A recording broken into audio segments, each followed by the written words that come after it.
자, 그러면 그 이어서 한번 볼게요. 자, 21페이지 이제 그 중간 밑으로 쭉 내려오시게 되면 자, 2번에 보니까 중개업이라고 써 있는 거 맞죠? 네, 이제 그부터 들어가겠습니다. 자, 그것도 제가 중요 부분 우리가 뭐 기초라고 해서 막 썰렁썰렁 하면 안 되고요. 이제 초반이지만 좀 열심히 하세요. 자, 중개업이라고 하는 것은 다른 사람의 의뢰 보이죠? 자, 다른 사람의 의뢰 밑줄. 자, 옆에 보면 일정한 보수라고 돼 있죠. 일정한 보수 밑줄. 자, 그리고 맨 끝에 보면 중개를 뭐로 해요? 업이라는 말 밑줄 딱 치시고 요 3박자를 딱딱딱 구분해 내야 돼요. 자, 그러면 이게 짧아 보여도요 나름대로 의미가 있다라는 게 바로 이런 얘기입니다. 자, 칠판 한번 보세요. 자, 제가 조금 전에 중개라는 말을 딱 하고 나갔어요. 자, 이제 2교시 때 중개업을 배우게 되는데 중개업 딱 들어오자마자 첫 번째가 다른 사람의 의뢰가 있어야 되는 거 맞죠? 자, 두 번째가 일정한 뭘 받아야 돼요? 보수. 그 다음에 세 번째가 중개를 뭐로 한다? 업으로 한다고 하는데요. 여러분들 그 업이라는 말 밑에 보면 여백이 조금 남아있죠. 거기다가 요거를 딱 적어두시면 좋을 것 같아요. 업이라고 하는 말은 일반적으로 어떤 게 업이냐 이거예요. 자, 우리가 업이라는 말을 쓸 때는 일단 첫 번째가 불특정 다수인을 상대로 하셔야 돼요. 자, 이렇게 써놓으세요. 자, 밑에다가 기억 불특정 다수인. 그 다음에 두 번째 니은번에다가 계속적이고 반복성을 떼야 돼요. 계속성과 반복성을 떼야 돼요. 그러니까 쉽게 얘기하면 한 번만 딱 한 거는 업으로 볼 수 없다는 얘기예요. 판례가. 예를 들어서 여러분들 알겠지만 부업이다, 가업이다. 자, 제가 지금 강의하는 건 저의 직업일 수 있죠. 그러면 제 입장에서 볼 때 보세요. 제가 오늘 여기 노원학원에 처음 강의하러 왔어요. 그럼 처음 하러 온 제 입장에서 여러분을 딱 첫 대면했을 때 제 입장에서 여러분은 불특정 다수인이에요, 아니에요? 맞잖아요. 또 다음 주에 되면 또 누가 오실지 제가 어떻게 알아요? 오시면 아, 요분 또 요번 주에 새로 오셨구나. 제 입장에서 볼 때는 불특정 다수고요. 오늘 첫 수업이기는 하지만 앞으로 우리가 1년 동안 계속 반복적으로 얼굴 볼까요? 오늘이 널 보는 마지막이에요. 응? 동영상 본다고. 예. 계속 와요. 어떻게 널 보는 마지막이에요. 계속 보죠. 뭐 여러분이 안 와도 저는 아마 다음 주에 강의하고 있지 않을까라는 생각이 들어요. 그리고 여기는 이제 학교가 아니라 학원이다 보니까 영리 목적이겠죠. 아무래도 학원이라는 데는 그렇잖아요. 네, 그래서 이렇게 세 가지를 동시에 충족하고 있기 때문에 제가 지금 강의하고 있는 이 제 행동은 바로 업이 될 수 있는 거죠. 되게 어렵지 않아요. 그러니까 초반에 조금 여유 있게 하세요. 초반부터 그냥 또 앞글자다 불개 영 이렇게 하지 말고 이 열의가 있으면 민법에 쏘더라고요. 알겠죠? 5월부터 해도 돼. 불개영이고 불영개고 나발이고. 자, 예. 자, 그런데 문제는 자, 이거를 이제 시험 문제가 도대체 어떻게 나오냐? 제가 일부러 안 지우고 나갔습니다. 자, 두 가지 패턴으로 나오는데요. 시험이 쉽게 나올 때와 어렵게 나올 때가 달라요. 자, 공인중개사 27회 기출 문제입니다. 아까 얘기했어요. 초반에 치사한 과목이니까 치사하다고 욕하지 말고 그러려니 하고 그냥 졸업하세요. 자, 그게 이제 합격의 지름길이야. 자, 제가 동그라미 치는 거 한번 보세요. 이게 뭐예요? 보수라고 동그라미 쳤죠. 그럼 이 보수 동그라미 친 거는 중개에 나오는 요소예요? 중개업에 나오는 요소예요? 중개업에 나오죠. 그럼 이렇게 쳐다보면 별것도 없어. 근데 항상 제가 뭐라 그러던가요? 아는 거하고 문제 푸는 건 달라요. 아까 봐요. 재정 목적 딱 들으면 별거 없지만 문제 딱 들이대고 골라봐 그러니까 갑자기 숨이 팍 막히죠. 마찬가지야. 시험 문제 27회 때 뭐 기출을 거짓말을 못하죠. 뭐라고 나오느냐 보세요. 이 법의 용어의 정의상 보수를 안 받았대요. 보수를 받지 않았다면 문제를 이렇게 내는 거예요. 보수를 받지 않았다면 중개라 할 수 없다 이렇게 냅니다. 보고 대답해 주십시오. 보수를 받지 않았다면 중개라 할 수 없다. 이거 맞아요? 틀려요? 틀리죠? 어디가 틀렸어요? 중개라 할 수 없다예요? 중개업이라 할 수 없다예요? 그러면 시험장 가서 이걸 문제를 박스에다 넣고 물어보면 에이 중개라 할 수 없다 이 양반아 중개업이라고 할 수 없다 이 문제라고 내고 있어 하고서 쉽게 풀어요. 치사하다고 또 욕을 해요. 또 욕을 해요. 언제까지? 계속 이랬다가 욕만 하고 다니는 거야. 근데 이게 기출문제야. 그러니까 결국은 이렇게 쳐다볼 때 같잖아 보여도요. 문제를 이렇게 내면 이게 이렇게 어려워진다니까요. 근데 이게 훨씬 쉬운 거야. 자, 이제 여러분들이 시험을 31번째 이제 31회 시험을 대비하러 오셨는데요. 참 생각 한번 해보십시오. 시험이라는 거는 거듭되면 거듭될수록 쉬워요? 더 어려워져요? 어려워지지. 당연히 시험이라는 게 어려워지지 쉬워지겠어요? 그러면 31회 시험 정도라면 저는 여러분들이 사례 문제 정도는 풀 수 있어야 된다고 생각을 합니다. 자, 그러면 제가 어느 정도가 올해 완전하게 합격할 수 있는 합격권인지 왜 기초 강의가 필요한지를 제가 예를 한번 들어드리겠습니다. 제가 차를 좋아하니까요. 중고자동차로 예를 많이 들어요. 그래서 작년도 선배분들도 중고차를 갖고 예를 들어서 끌어서 합격시켜 드렸는데, 자, 여러분도 똑같이 한번 예를 들어볼게요. 자, 만약에 제가 지금부터 한 6년 7년 정도 전에, 자, 제가 중고자동차 판다는 그 단지를 안 가본 데가 없는 것 같아요. 웬만한 데는 다 여러분이 알고 있는데 가본 것 같은데, 제가 한 7, 8년, 한 6년 7년 정도에 수원에 있는 어떤 그 중고차 단지를 갈 때 기회가 있었어요. 뭐 특정 지역이니까 얘기는 안 할게요. 근데 제가 본 중고자동차 파는 단지 중에서 제일 크더라고요. 그래서 이제 저한테 차를 보여주시는 분한테 물어봤죠. 자, 선생님 하나 물어봅시다. 뭡니까? 그러길래 저기 이 큰 이 중고차 단지에서 한 달에 차를 제일 많이 파는 사람은 한 달에 몇 대까지 팔아요? 그리고 제가 물어본 적이 있어. 궁금해가지고. 그랬더니 아유 못 팔아도 한 달에 한 4, 50대는 팔던데요? 이러더라고요. 자기 옆 사무실 사장님이래요. 그래서 제가 아니 그럼 궁금하더라고요. 아니 그러면 뭘 하길래 이 사람은 뭐 4, 50대면 하루에 뭐 계약서를 2개, 3개, 많은 날은 4, 5개 쓰는 날도 있을 거 아니에요. 아니 뭘 어떻게 하길래 이렇게 많이 파냐 그랬더니 아유 선생님 한 달에 광고비만 2천만 원 들어간대요. 그러니까 얼마나 광고를 많이 하겠어요. 인터넷 등등등에.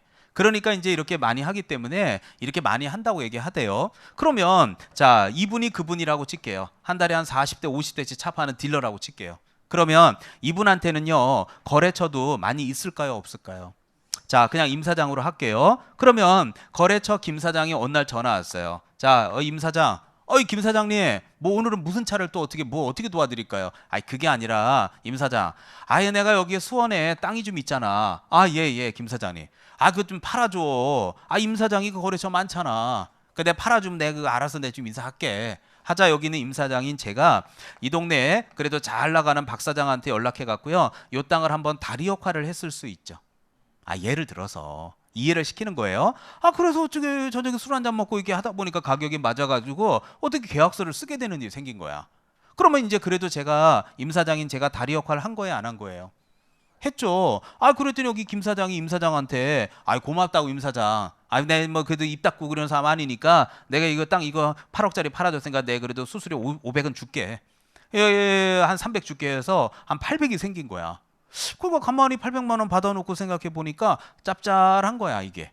그래서 한 달에 광고비 2천만 원씩 쓴다 그랬죠. 그럼 어차피 벼룩시장 교차로 광고할 거 아니에요. 그럼 그 광고하는 김에 예를 들면 이렇게 벼룩시장 교차로 같은데 이렇게 박스 광고 하는 김에 자 요 위에다가 자동차 광고해.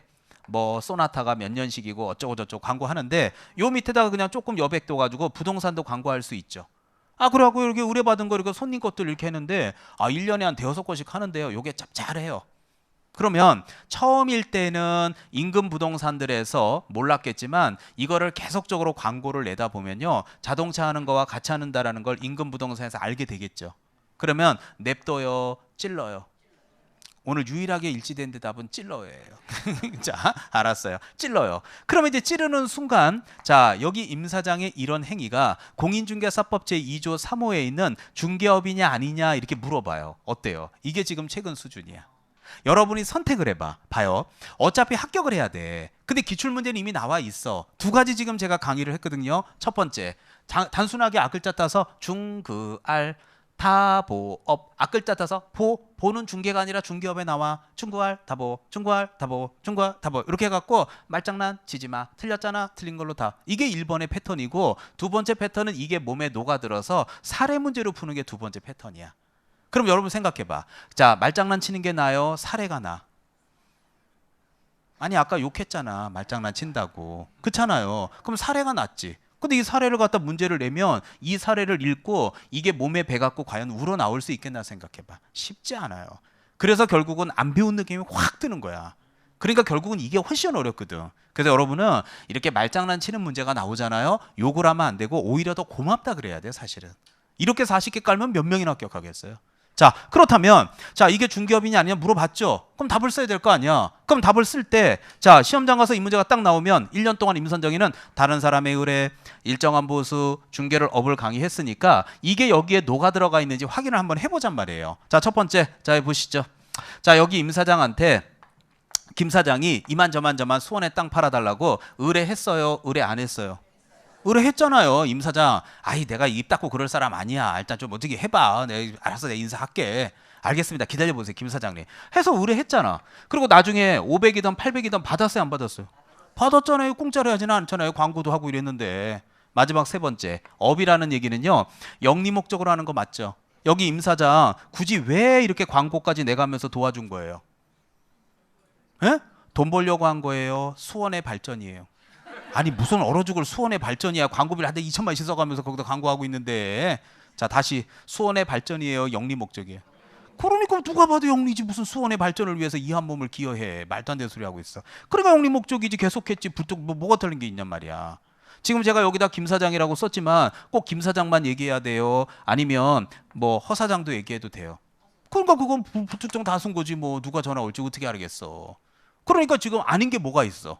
그러면 결국 이 사례를 딱 들으면서 1년 동안 딱 듣는 순간, 야, 임선정 선생님이 그렇게 다른 사람의 의뢰 일정한 보수 중개를 업이라고 하더니 올해 시험장 갔더니 교수님이 강의하신 걸 사례로 냈네.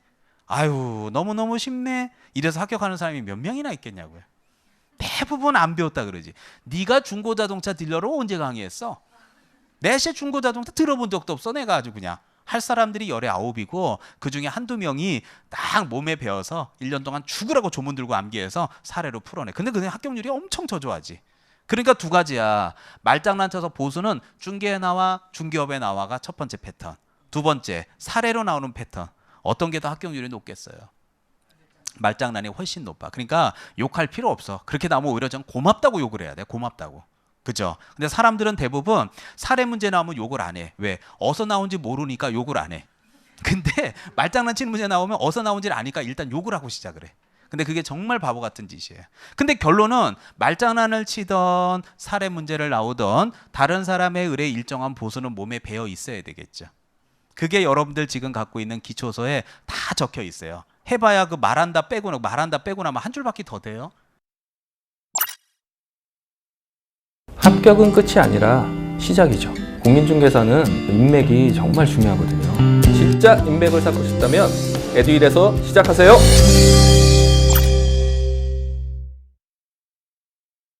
그게 몸에 배야 돼. 그래서 1년 동안 앞으로 3바퀴, 4바퀴, 5바퀴 돌면 중개업이 뭐예요? 그러면 다른 사람의 일정한 보수, 중개업이 몸에 탁 뵐 만큼 이제 앞으로 반복합니다. 초반에는 너무 애우는데 신경 쓰지 마세요. 앞으로 기회가 충분히 있어요. 그 열정을 민법에다 쏘더라고요. 자, 내려갑시다. 자, 그 다음에 이제 세 번째 개업공인중개사. 자, 여러분들. 제가 아까 우리 초반에도 말씀을 드렸지만 과거에는 이제 중개업자 이렇게 부르던 내용들이 이제는 개업공인중개사라고 하는 내용으로 이제 바꿔서 부릅니다. 자, 그러면 제가 이 말을 잠깐 좀 설명을 한번 드려볼게요. 자, 우리가 줄여서 제가 개공이라고 표현하는데, 자, 읽어볼게요. 자, 개업공인중개사람은 이 법에 의해서 뭐 한 자를 말한다? 개설 등록한 자를 말한다 써 있죠. 자, 여기 잠깐 보시고 얘기 좀 합시다. 자, 잘 봐요. 이게 말장난이 심한 과목인데 제가 그냥 믿고 하세요. 개공이라는 말이 나오면, 개업공인중개사란 말이 나오면 뒤에는 반드시 등록이란 말이 나와야 돼. 등록이란 말이 나오면 앞에는 개업공인중개사라는 말이 꼭 나와야 돼요. 자, 그러면 얘기 들어보세요. 여러분들 이제 자격증을 땄잖아요. 그러면 자격증을 따면, 자, 좀 이따 나오겠지만 자격증만 딴 사람을 우리는 공인중개사라고 부르거든요. 여러분들 선배들도 이제 지금 11월이잖아요. 지금 11월에 이제 합격자 발표할 거고요. 12월 달에 자격증 교부 받아요. 그러면 이렇게 자격증을 땄죠. 그럼 뭐가 된다고요? 공인중개사가 된다고 해서 막바로 사장님이 되는 게 아니에요. 자, 우리가 소위 말하는 등록관청에 찾아가서 중개사무소에 개설 등록을 해야 되는데, 이 등록관청이라고 하는 표현은 뭐가 등록관청이냐면 사무소 소재지를 관할하는 시장, 군수, 구청장이 바로 등록관청이 됩니다. 참고적으로 우리 지금 공부하고 있는 서울특별시, 노원구, 상계동을 예를 든다라면 이 동네 서울특별시 노원구 상계동은요, 이 동네 구가 있어요, 없어요? 있죠. 그럼 여기는 노원구청장이 등록관청이 되는 거고요. 거기 가서 등록을 해야 돼요. 등록을 해야지만 뭐가 되는 거라고요? 개업공인중개사가 되는 거예요. 무슨 말인지 알겠죠? 자, 그러면 이런 개업공인중개사의 종류는 크게 보면 세 가지로 나눠볼 수 있는데, 첫 번째가 바로 법인인 개공이, 두 번째가 공인중개사인 개공이, 그 다음에 세 번째가 부칙규정에 의한 개공이로 나눠볼 수 있는데요. 자, 일단은 법인인 개공이는 중개법인이에요. 뭐 그냥 보시면 돼요. 한번 같이 봅시다. 자, 맨 밑에 보면 쌍가로 1번에 법인인 개공이 보여요? 그게 바로 중개법인이에요. 강남에 가면 많잖아요. 그래서 중개업을 영위할 목적으로 자본금 5천만 원 이상에 넘겨보십시오. 상법상 회사 또는 협동조합으로서 이 법에 의해서 앞에서 개공이 나왔으니까 뒤에는 반드시 뭐가 나온다고요? 등록을 해야 된다는 거예요. 그 다음 바로 밑에 보면 2번 특수법인 보이죠? 별표 3개. 자, 이게 잘 나옵니다. 자, 그리고 쭉 내려가면 쌍가로 3번에 부칙 규정에 의한 개공이 보이죠? 별표 3개.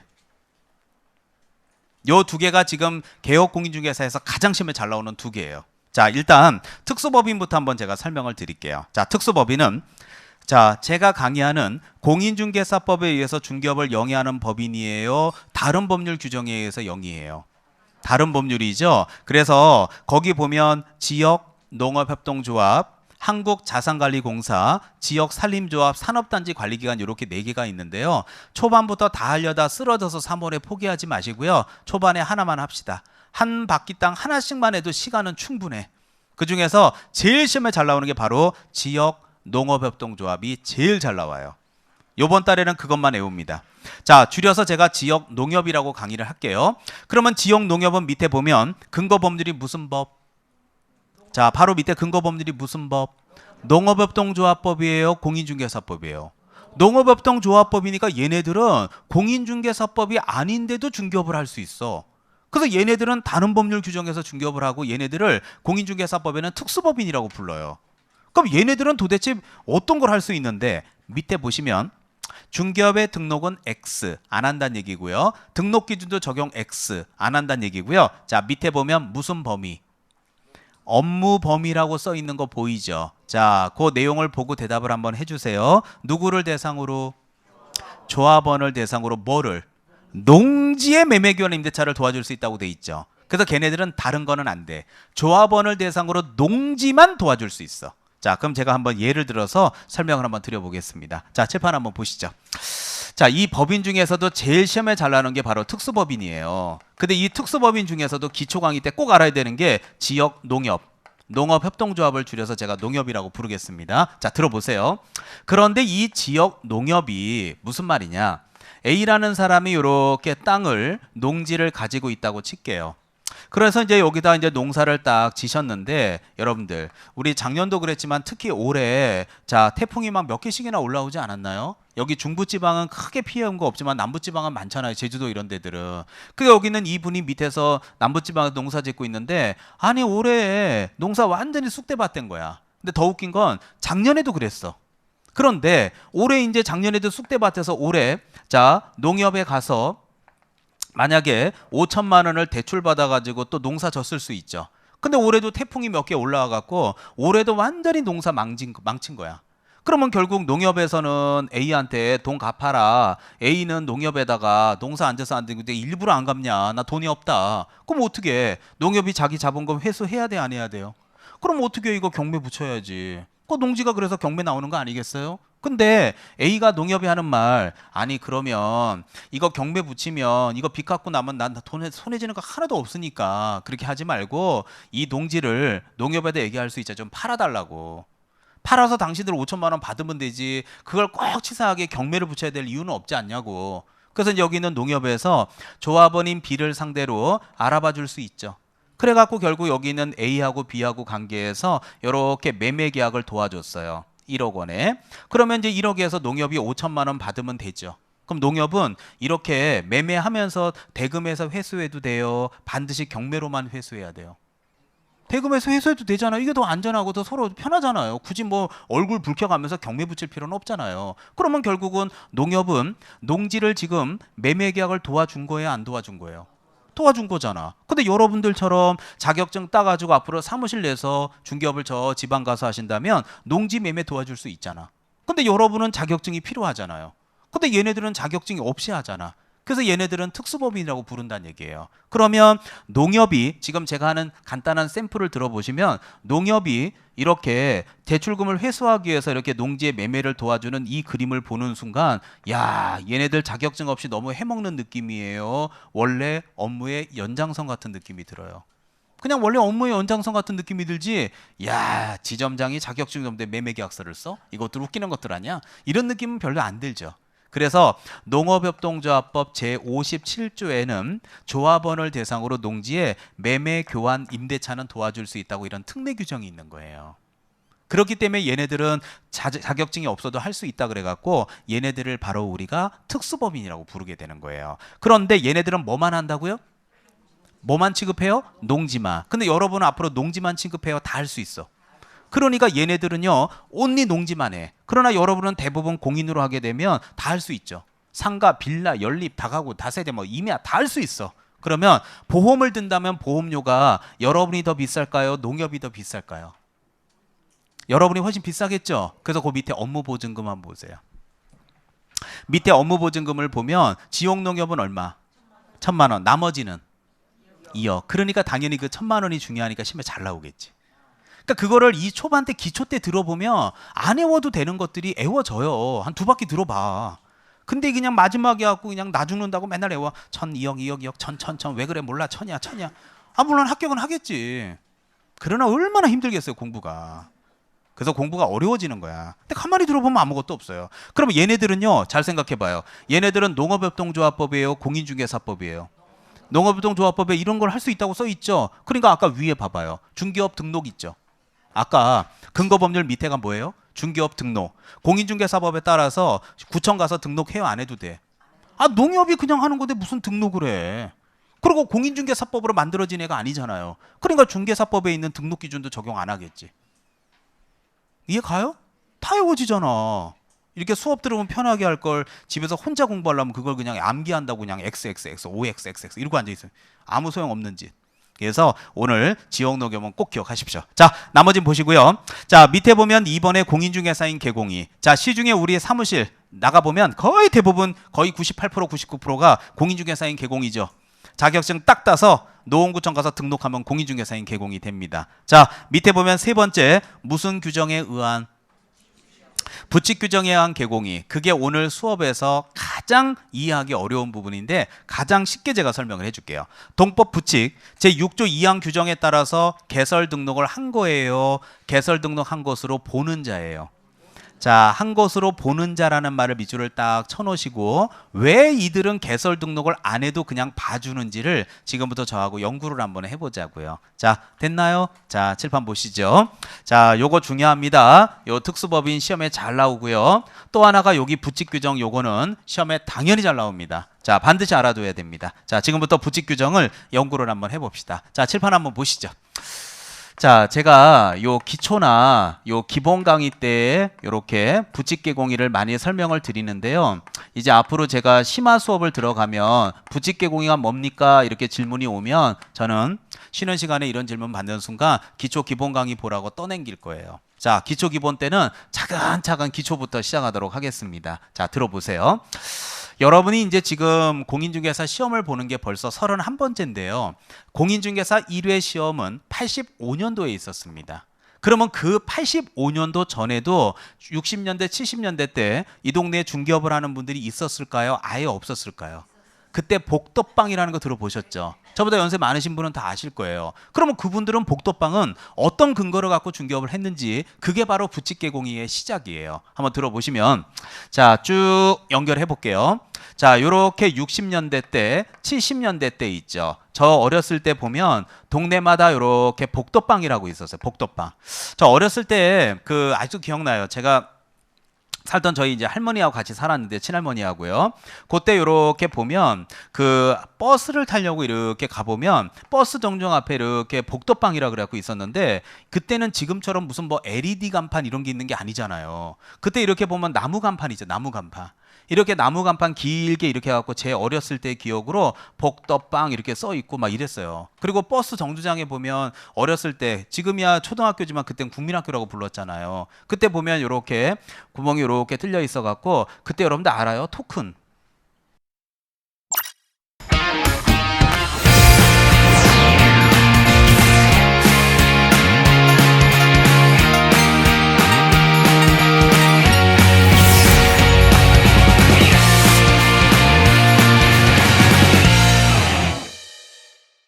그래갖고 여기 토큰이면 1,000원짜리 넣으면 어떨 때는 그 뭐야 금색깔로 저보다 다 어려요.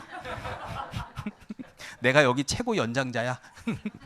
이제 갈 때가 된 거야 이제. 자, 그래갖고 토큰 어떨 때는 금색으로 이렇게 가운데 뚫려 있고, 어떨 때는 은색인데 이렇게 뚫려 있고 그렇지 않았어요? 뭐 어떡하라는 거야? 자, 하여튼 그랬어요. 뭐 옛날 얘기니까. 그리고 학교 다닐 때 회수권 이래 갖고 막 회수권 그거 가위로 오려 갖고 조금 더 짧게 오려서 한 장 더 만들어서 갖다 넣고 막 이랬는데. 네, 죄송해요. 더 많은 얘기는 안 할게요. 자, 그래서 이렇게 토큰 팔고 이랬단 말이에요. 그래서 이렇게 복도방 하셨는데, 그러면 이분들은 공인중개사 시험이 85년도에 시행을 했는데 어떻게 이 사람들은 중개업을 했냐 이거야. 그 당시에 계약서 기억나요? 가운데다 먹지 끼고 써가지고 볼펜으로 한번 밑에 뺏겨 나오고, 지금이 아니야 프린터로 찍 나오지만. 그래서 이분들이 영업을 할 수 있는 근거가 바로 그 당시에 소개영업법이라는 게 있었어요. 근거 없이 중개업할 수는 없죠. 그래서 이 소개영업법이라는 게 있었는데, 그 당시 이 법은 신고제 법률이었어요. 여러분들, 신고라는 말을 제일 쉽게 설명드릴 수 있는 건 뭐냐? 자, 만약에 여러분 집이 노원구 상계동이야. 요번에 애 교육 때문에 저 학원가로 중계동으로 이사 갈 거야. 그럼 집을 옮기게 되면 우리는 집이 이사 가게 되면 무슨 신고를 해요? 전입신고 하잖아요. 어디 가서?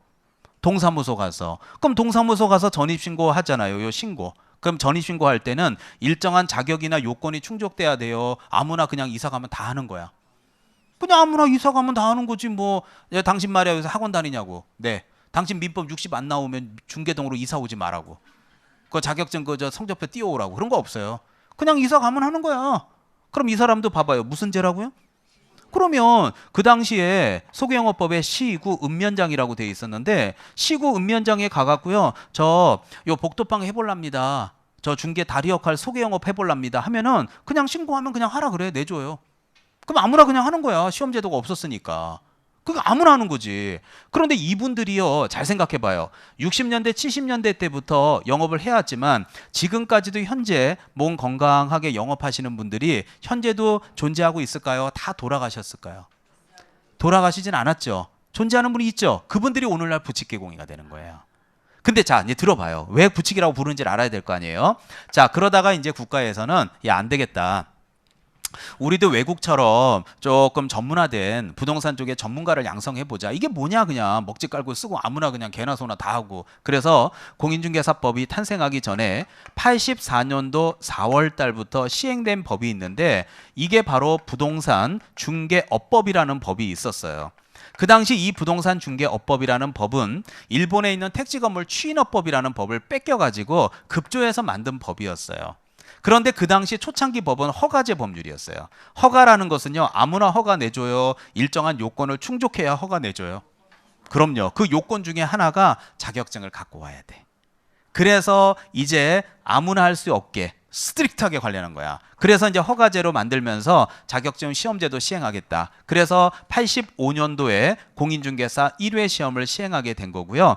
그러면 여러분이 한번 생각해 보세요. 85년도에 공인중개사 1회 시험을 시행하게 되면 기존부터 영업해왔던 분들은 기득권을 인정해 줘야 돼요. 이분들도 연락해서 당신들 말이야, 내년에 그 1회 시험 보니까 당신들 민법개론 60 안다면 손가락 빨고 죽어버리라고. 라고 기득권 인정 안 한다 그래야 돼요? 해야 돼. 그래서 이분들은 지금까지도 기득권 인정받는 거야. 그러면 자, 들어보세요. 예를 들어 기초니까.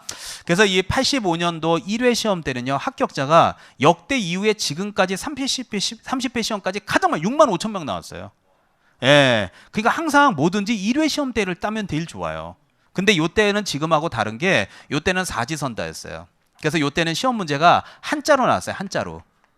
그래갖고 1, 2, 3, 4 이렇게 푸는 게 아니라 갑, 을, 병, 정. 제 말 이해 가죠? 이렇게 해놓고 나서 이 중에 답 찾아야 되고, 만약에 갑의 저당권이라고 만약에 되어 있다면, 아까 우리 저당권, 은행담보대출 도와줄 수 있다 없다? 있다. 근데 이 저당권은 한글로 나오는 게 아니라 한자로 나와. 그러니까 한자를 못 읽으면 문제를 못 풀어. 예. 그래갖고 사지선다로 나왔고, 지금하고 또 하나 다른 게 뭐냐면, 이때는 시험제가 경년제로 시행을 했어요. 그러면 85년도에 1차 붙었다 그러면 86년도에는 2차 못 봐. 시험이 없는데. 그럼 언제 봐요? 87년이 돼야 되니까 1년 동안 매번 몇 년간 2차 칼 갈고 있어요. 그거 어떻게 기다려? 딴 일 하다 보면 못 보는 거지. 그래서 이제 87년도에 공인중개사 2회 시험이 있고 등등등등등등 돼서 진행돼서 온 거예요. 그러다가 격변기를 마련하게 되는데 그게 99년도입니다. 제가 요게 공인중개사 10회 시험 때인데요. 요때부터 이제 제가 강의를 시작한 거예요. 근데 왜 이때가 과거하고는 확 달라졌냐면 요때 97년도 말에 여러분들 아시겠지만 IMF 온 거 아시죠? 그래서 98년도에 이제 막 실직자들이 많이 나오고 부동산 가격이 막 폭락하고 이래요. 그러면 여러분들이 아마 국가고 정부고 그렇다 그러면 부동산 가격 폭락하는데도 이렇게 허가로 부동산 막 조여야 돼요. 이제 풀어줘야 돼. 풀어주다 보니까 일자리가 없고 이러니까 이제 규제개혁위원회에서 야 풀어 부동산 부양시켜. 지금 먹고 살기 힘든데 지금 무슨 이제 야 시험도 많이 붙여. 그래갖고 그냥 공인중개사 시험도 쉽게 내고 좀 많이 합격시켜. 이래갖고 이때부터요 합격자가 10,000명이 넘어요. 요때 6만 명 빼고는요 나머지 2회, 3회, 4회, 5회 합격자들은 5,000명, 7,000명, 3,000명, 5,000명, 4,000명밖에 안 돼요. 그러다가 이제 10,000명 넘게 하면서 요때부터 시험 제도가 어떻게 바뀌냐면 오지선다로 바뀌면서 시험이 전부 다 한글로 나와요. 이해가죠? 그리고 또 하나가 시험이 매년 시행해요. 그러면서 이제 시험자도 합격자도 쉽게 내면서 1만 명을 넘게 이제 합격을 시키기 시작을 합니다. 그래서 제가 아직도 기억을 하는데요. 이제 제 입장에서 또 강의 첫 해니까 아직도 그 수업 들었던 분들 기억나는 분들이 좀 있는데 이때 이제 실직하시고 이렇게 학원에 오시게 되면 절박하잖아요. 예, 그래서 정말 얼굴 표정도 어둡고 내가 이거 자격증을 꼭 따서 해야 되겠고 또 딴다고 해서 이것도 갑갑하고 해가지고요 얼굴 표정 어두워갖고 1년 동안 정말 힘들게 막 초췌하게 공부하신 분들 많았거든요. 아니 근데 제가 지금까지 강의해 오면서 가장 많은 돈을 벌었던 회차가 요때 회차들인 것 같아. 이렇게 그냥 죽는다고 해갖고 그냥 자격증 겨우겨우 어떻게 땄어.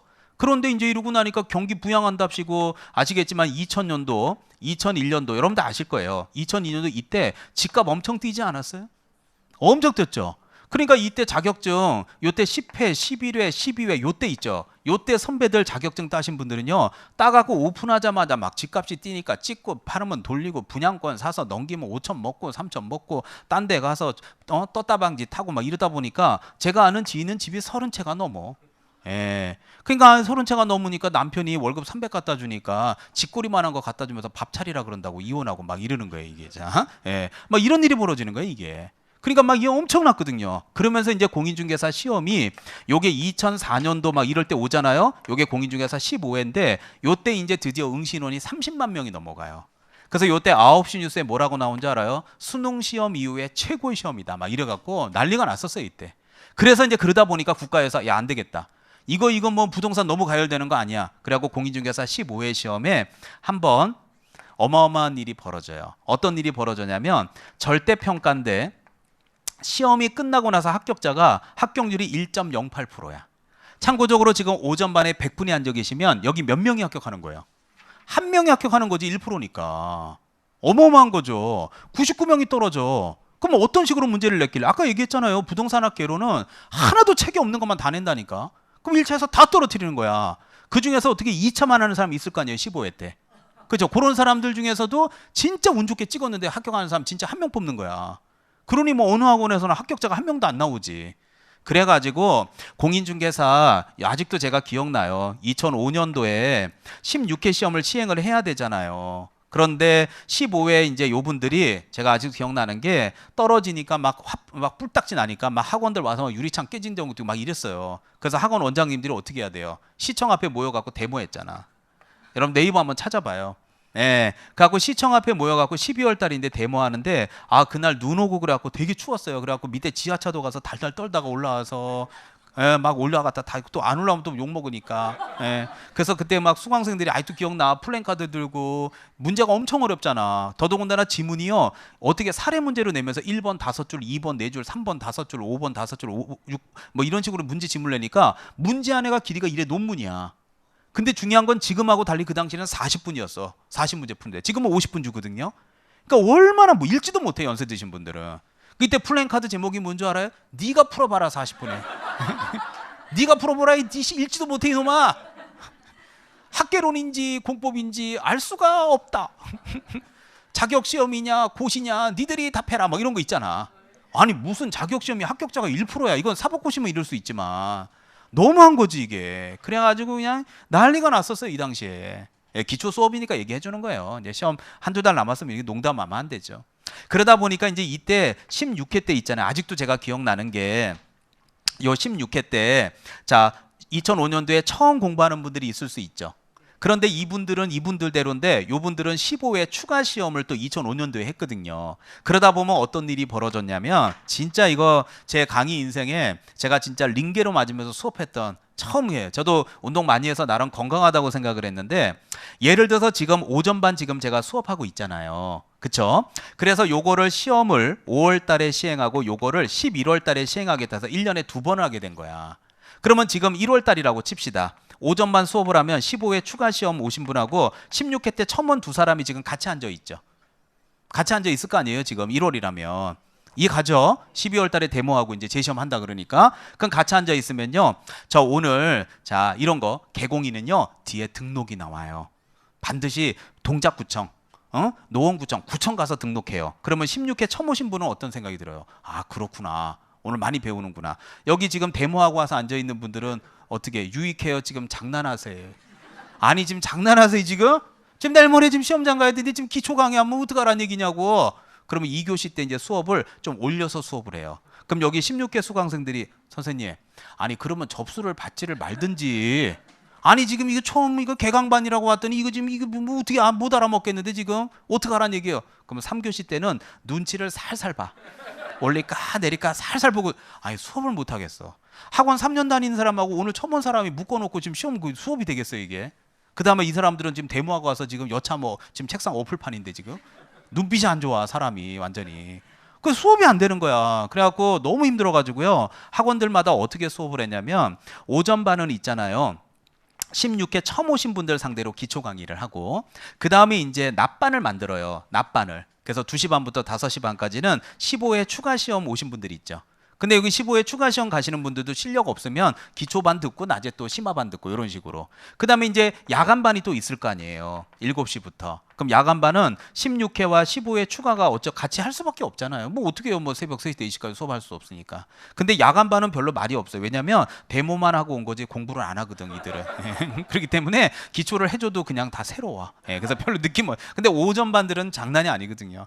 그런데 여러분들 이게 제 월요일날 스케줄이에요. 월요일날 스케줄이 봐요. 아침에 10시부터 1시 반까지 강의하고 밥 먹고 2시 반부터 5시 반까지 강의하고 밥 먹고 숟가락 내려놓고 다시 야간에 10시까지 강의하고 화요일날 다른 학원에 가서 또 강의하고 낮에 강의하고 저녁에 제가 그때는 좀 건강하다 치고 6일 풀로 강의했거든요. 근데 이렇게 해서 이거를 5월달까지 강의한다고 생각해봐요. 야, 한 2-3달 하니까 나중에는 금요일날 야간반 수업이 끝나고 하늘을 보면요. 하늘이 노래요. 햇얘기 또 하고 햇얘기 또 하고 햇얘기 또 하고 다음날 학원 가서 햇얘기 또 하고 햇얘기 또 하고 햇얘기 또 하고 다음날 가서 햇얘기 또 하고 햇얘기 또 하고 눈치 살살 보고 또 하고 또 하고. 여러분 한번 입장 바꿔서 해봐. 사람이요 한 말을 계속 한다는 게 얼마나 스트레스인데요. 거기더군다나 데모까지 하고 온 사람들이라 이게 수업 분위기가 아주 살벌해요. 아주 여참 어플 기세거든. 예, 그래갖고 이렇게 진행했는데 15회 시험이 추가 시험이 쉬워가지고 거의 합격하고요. 16회 때도 이랬어요. 그런데 요때 정부가 어느 정부냐면 이게 노무현 정부 때예요. 예, 그래서 요때부터 지금 여기 나와 있는 부동산 중개업법을 법을 바꿉니다. 뭐로 바꾸냐면 공인중개사의 업무 및 법명을 바꿔요.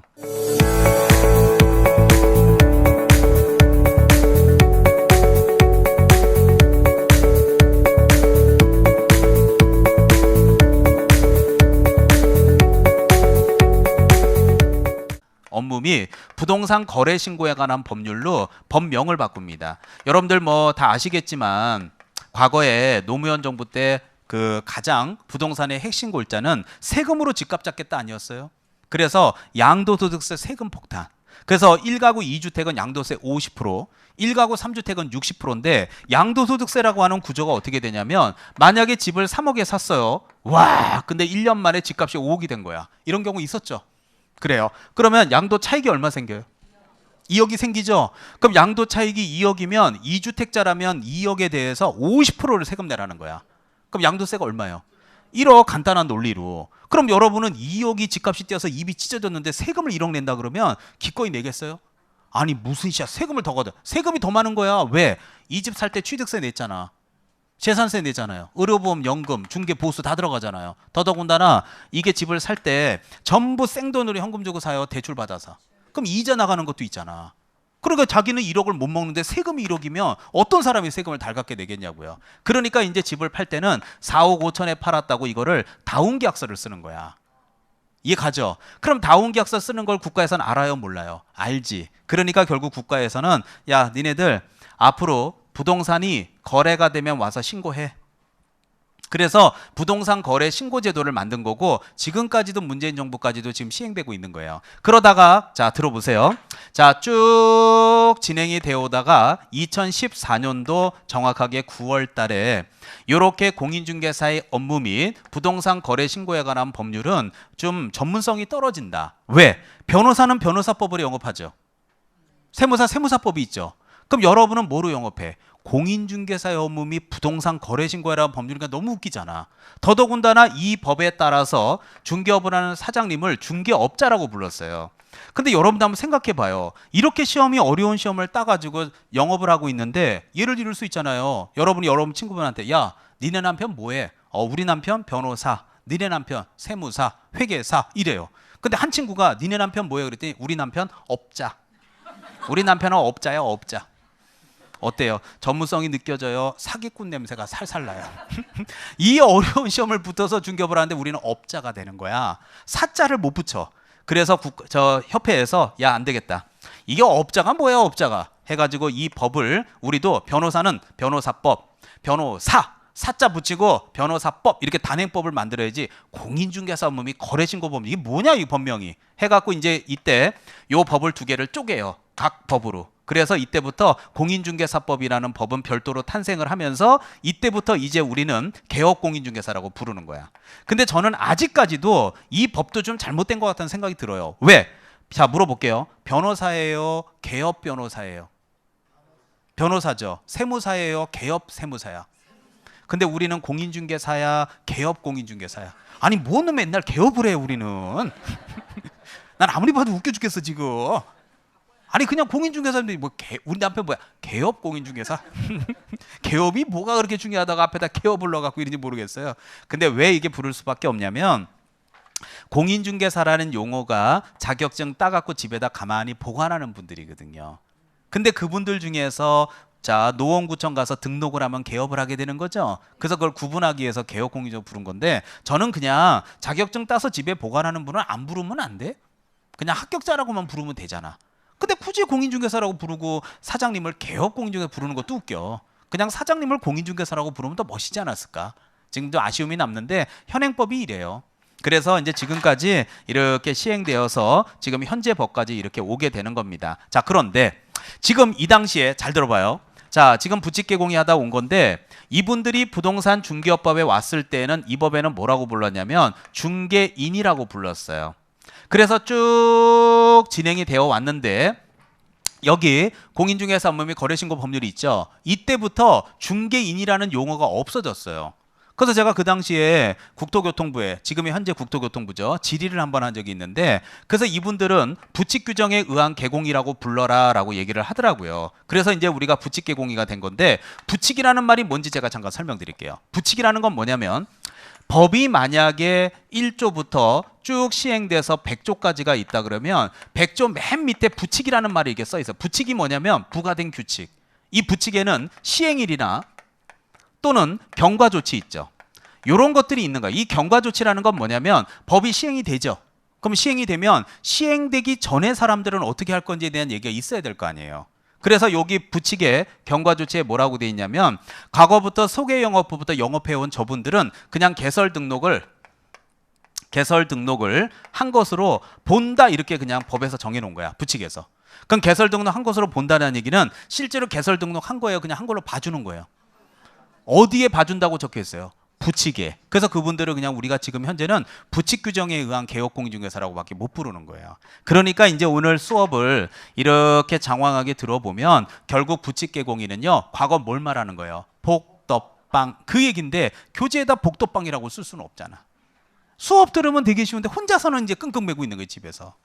자 그렇다면 여러분들이 이해하셨다면 자 이분들 결론을 냅시다. 이분들은 결론 자격증이 있다 없다? 당연히 없지. 시험을 안 봤으니까. 그렇다면 자 밑에 표가 하나 있을 거예요. 그 표 봐봐요. 시험에 굉장히 잘 나오는 건데 거기 보면 종별에 따른 내용 비교 정리라고 써 있지 않아요? 찾았죠? 자 한번 보십시오. 자 그래서 거기에 보면 종별에 따른 비교 정리에서 업무 지역이라고 써 있는데 법인은 전국이죠. 여러분처럼 자격증 따서 하는 공인중개사인 개공이도 전국 맞죠. 그러나 부칙 개공인은 자격증이 없잖아요. 그러면 특별시 할 때 특, 광역시 할 때 광, 도 할 때 도인데요. 지금 우리가 공부하고 있는 서울특별시 노원구 상계동이잖아요. 그러면 요 동네는 특이에요, 광이에요, 도예요? 특이죠. 특자 동그라미 쳐봐요. 특자만 동그라미 치라고요. 됐죠? 그 말은 뭐냐? 우리 학원 건물 1층에 부칙 개공이가 있을 수 있죠. 영업을 하는 분이. 그러면 그분의 바운더리는 특이 되는 거지. 특은 어디예요? 서울특별시니까 이 우리 학원 건물 1층에 있는 부칙 개공인은 서울특별시 노원구에서 성북구 안암동에 있는 아파트 도와줄 수 있죠. 강남구 땡땡땡땡에 있는 아파트 도와줄 수 있죠. 그러나 요 위에 경기도 의정부권 못 도와주죠. 왜? 특이 바운더리니까. 이해 가요? 요 가까운 의정부권도 못해요. 오히려 강남거나 밑에 있는 건 할 수 있다니까요. 그럼 왜 이 사람들은 이렇게 차별 대우를 하느냐? 자격증이 없으니까. 그럼 자격증이 없는데 어떻게 중개업을 할 수 있게 지금 하고 있느냐? 그래서 기초 강의를 듣는 거예요. 들어보면 아무것도 없거든. 그 다음에 밑에 보시면 겸업 내용도 마찬가지. 이거 잘 요번에도 나왔어요. 이거 30회 때. 자, 겸업이라는 건 겸, 한자로 겸할 겸자에다 업자가 업무할 때 업이니까 사이드 잡이거든요. 그러면 일단은 1번의 중개업이 본원이고 본업이고 관리대행이다. 이용 및 개발에 관한 상담 컨설팅이다. 경영기법, 경영정보, 분양대행, 그 밖에 마지막으로 7번이 뭐예요? 한번 읽어줘 보세요. 그렇죠. 경매, 공매, 알선대리 맞죠? 근데 여러분 생각해봐. 매매로 집 사는 게 어려워요? 경매로 집 사는 게 어려워? 경매로 집 사는 게 훨씬 어렵죠. 그러니까 경매는 민법적인 지식이 많이 필요로 하단 말이에요. 그렇기 때문에 옆에 보면 부칙 규정에 의한 개공인은 자 1번부터 6번까지는 좌동이지만 7번에 있는 경매 공매는 불가능하다고 써 있죠. 왜? 이분들은 뭐가 없다? 자격증이 없다. 그 말은 거꾸로 얘기하면 민법 공부를 했다 안 했다? 안 했다. 그러니까 이분들은 법적 지식을 많이 필요로 하는 영역은 하지 말아라. 이렇게 법에서 정하게 되는 거예요. 그러니까 기초 강의 때 부칙 개공이만 알면 나머지는 외울 수 있는 건데 부칙 개공이를 모르니까 못 외우는 거지. 자, 다음 페이지 가겠습니다. 자, 23페이지입니다. 자, 옆에 보면 이제 공동사무소, 분사무소 나오고요. 뭐 인장 등록, 중개 업무 수행. 맨 밑에 보면 박스의 맨 밑에가 대리 업무 수행이라고 돼 있죠. 그게 경매예요. 경매 대리 업무라고 부르는 거거든요. 그렇기 때문에 자, 법인은 2억 원 이상, 공인중개사인 개공인은 1억 원 이상이지만 부칙 개공이 박스에 가니까 뭐라고 써 있어요? 불가능이라고 써 있지. 왜 그런지 알겠죠? 네, 오늘 이제 알아가는 겁니다. 자, 밑에 기타까지 하고 잠깐 쉬겠습니다. 자, 조금 전에도 얘기했지만 공인중개사라는 뜻은 이 법에 의해서 뭘 취득해요? 자격. 그래서 굳이 시험 붙어서 집에다 액자 껴서 보관하는 분을 굳이 뭐 부를 필요가 뭐가 있나. 그래서 개업 공인중개사하고 공인중개사는 달라요. 자, 그런데 그 밑에 보니까 무슨 공인중개사? 소속 공인중개사는 앞으로 제가 줄여서 소공이라고 부를 거예요. 자, 그러면 소공이 한번 읽어볼게요. 소속 공인중개사라 함은 개업 공인중개사에 소속된 공인중개사로서 법인의 임원사원으로서 공인중개사 포함. 바로 옆에 중개업무 수행 밑줄. 자, 하나 물어보고 갈게요. 소공인은 자격증이 있다, 자격증이 없다. 민법 공부했다, 안 했다? 했다. 그러면 사장님을 대신해서 매매계약서, 교환계약서, 임대차계약서 쓸 수 있다, 없다? 있다. 그게 바로 중개업무 수행이다. 하지만 밑에 보면 중개보조원 있죠. 보조원은 시작하자마자 누구 아닌 자? 공인중개사가 아닌 자로서 밑줄. 자, 공인중개사가 아닌 자로서 밑줄 띄시고 개공에 소속되어서 대상물에 대한 현장 안내 일반 선무 등 중개업과 관련된 무슨 업무를 보조해요? 단순한 업무를 보조한다고 써 있는 거 맞죠? 단순한 업무 보조 밑줄. 됐나요? 네. 자, 여기 잠깐 보시죠. 자, 여러분들 그 사무실에 제가 이제 앞으로 많은 얘기 할게요. 제가 사실 강의는 하고 있지만 사실 강의하면서 한 7년 정도 제가 이태원에서 이제 외국인 부동산을 했거든요. 그래서 이태원구 쇼핑로에 제 사무실이 있었는데 저는 국내 부동산을 안 하고 이제 홈피 만들어서 이제 외국인들이 우리나라에 직구한다 그러면 이제 구해주고 그랬어요. 그래서 이제 이태원 한남동 뭐 유엔빌리지 등등등등 그 동네에 있는 집들을 많이 렌트하는 거 뭐 미군들도 많이 도와주고 이렇게 했었는데 이거 했기 때문에 저는 이 계약서 너무 많이 써봤겠죠. 그래서 하다 보면 그런 에피소드들이 많아요. 그래서 앞으로 제가 수업하다가 좀 재미없을 때 한두 번씩 이렇게 좀 말씀을 좀 드려볼게요. 자, 근데 제가 이 실무를 해봤기 때문에 이 사무실의 구조나 이런 걸 너무 잘 알잖아요. 자, 여러분이 한번 들어보세요. 사무실에 여러분이 문을 딱 열고 들어갔더니 이제 사장님이 개공이죠. 근데 이제 밑에 법적인 명칭으로 따지면 소속 공인중개사와 중개보조원하고 이렇게 있을 수 있죠. 근데 여러분들 그동안 사무실에 들어가서 아무리 명함 받아봐도요, 보조원이라는 명함 받아본 적 있어요? 없죠. 그러니까 이게 소공이와 보조원과 관련된 부분은 어떻게 구분하면 되냐면 앞으로 내년 초에 혹시라도 이사 갈 계획이 있어서 부동산에 딱 들어갔더니 여기는 소공이나 보조원이 자 ABC로 합시다. B나 C가 명함을 줬는데 명함을 딱 받아보니까 여기 우리 사무실에 뭐 실장님, 과장님, 부장님, 이사님, 상무님 이런 사람도 있죠. 그게 사무실에 부르는 거지 실제로 법적으로 상무님, 이사님이 있는 게 아니거든요. 그럼 어떻게 되느냐? 자, 여기 명함을 딱 받아봤더니 B가 준 명함에 이렇게 돼 있을 수 있죠. 실장, 김숙자 이렇게 명함돼 있을 수 있죠. 그러면 실장 김숙자라는 명함하고 또 하나는 요 가운데 실장, 공인중개사 김숙자 이렇게 써 있을 수 있잖아요. 이거는 그냥 이해하세요. 또 어떤 분 또 왜 남의 이름을 갖고 네가 지랄이시냐고 그러지 말고. 자, 따라서 명함을 딱 받아봤더니 실장 여기 뭐예요? 공인중개사 김숙자 명함 써 있죠. 그럼 여러분 이걸 딱 받아보면 아 임선정 선생님이 말하는 소속 공인중개사구나 김숙자 씨가 이렇게 생각하면 돼요. 근데 만약에 명함을 딱 받아봤더니 실장 김숙자로 돼 있을 수 있죠. 그럼 이 말은 뭐가 없는 거예요? 자격증이 없죠. 그럼 뭐라고 생각하면 돼요? 보조원이라고 생각하시면 되는 거예요. 이 사람은 절대 계약서 못 써요. 근데 또 푼수떼기 같이 실장 김숙자 명함 받았더니 혹시 보조원이세요? 이렇게 물어보는 일은 없었으면 좋겠어요. 그럼 김숙자 씨가 죄송하다고 작년 시험 봤는데 2개 모자랐다. 맨날 2개가 모자라 이놈하고는 하나도 모자라지도 않아. 꼭 2개가 모자라. 자, 맨날 그 얘기해요. 자, 그래서 이렇게 하기 때문에 요거는 이제 그런 표현을 해요. 그렇기 때문에 이제 이 사람은 자격증이 있으니까 중개 업무 수행할 수 있고 이 사람은 현장 안내 같은 단순한 업무 보조해야 되겠죠. 근데 저 개인적인 생각인지는 모르겠지만 지금 이제 합격자가 이렇게 많이 나온 상황에서는 저는 개인적으로는 보조원 제도가 없어졌으면 좋겠어요. 이게요 왜 우리가 인정받지 못하는 줄 알아요? 자격증을 따도 시중에요 솔직히 말해보세요. 자격증 빌려서 하는 사람이 있어요 없어요? 여러분이 딴 자격증은 여러분 거야 온 가족 거야. 응? 아들이 자격증 따면 왜 아버지 어머니가 그렇게 좋아해? 이상하다니까 희한해. 아버지가 의사면 아버지 어머니도 의사야. 이동자. 그 웃긴 거죠. 그러니까 이게 보조원 제도가 있다라는 게 어떤 병폐가 있는 거냐면 이 사람이 지금 말 그대로 보조원이죠. 그러나 이제 이 사무실 내부에서 보면 이 사람이 대표야. 사장님이라고요. 이 사람이 직원이야. 직원 거 걸어놓는 거예요. 자격증 걸어놓는 대신 한 달에 월급에다 플러스 알파 얼마 더 주고. 이해 가죠? 그러니까 이런 게 뭐 평평하고 있으니까 자격증 없어도 뭐 빌려서 걸어놓고 뭐 사무실에 단속 오면 제가 실장인데요. 제가 부장이거든요. 그리고 사무실 딱 이제 단속 가고 나면 제가 대표인데요. 이렇게 되니까 얼마든지 빌려서 이렇게 걸어놓고 한단 말이야. 그래서 보조원 제도를 아예 없애야 돼 내가 볼 때는. 그리고 이 자리가 지금 펑 빈다 그러면 자격증 충분히 지금 따신 분들 많이 있죠 시중에. 그분들이 들어가서 이 자리를 메워주면 되거든. 근데 이제 이렇게 되면 아무래도 지금 이제 이게 아무래도 생업부가 연결되다 보면 자격증 없으면 뭐 나 굶어 죽으란 얘기냐 이러면서 난리 나니까 시행은 못 하고 있지만 어느 정도 유예 기간을 주고 앞으로는 자격증 있는 사람들만 사무실에 있어야 돼요. 그래야지 자격증 있는 사람만 있어야 우리가 중개 보수를 받아도 떳떳할 수 있잖아. 근데 이놈의 건 뭐 없으면 빌려서 하면 되지 뭐. 그리고 아들이 따면 어때? 다 내 거지. 응? 남편이나 나나 하나만 붙으면 같이 해먹는 거지. 이러니 무슨 뭐 남편이 의사만 와이프도 의사야? 그건 아니잖아.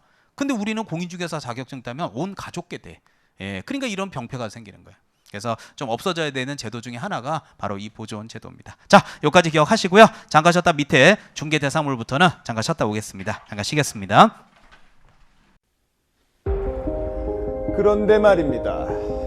에듀윌에선 이 모든 혜택의 유료 회원 수강료를 돌려받을 수도 있다는 사실 알고 계셨습니까? 진짜 10만 원을 주더라고요. 한 달에 100만 원 버는 친구도 봤어요. 이게 진짜 대박이라니까요. 네. 친구 추천을 하시고 친구가 유료 회원가입을 하게 된다면 10만 원을 입금해드리고 있습니다. 친구만 추천해도 10만 원을 입금해주는 에듀윌 친구 추천 이벤트. 참으로 놀라운데요. 그리고 이 모든 혜택들을 많은 수강생들이 동행해 주길 진심으로 부탁드립니다.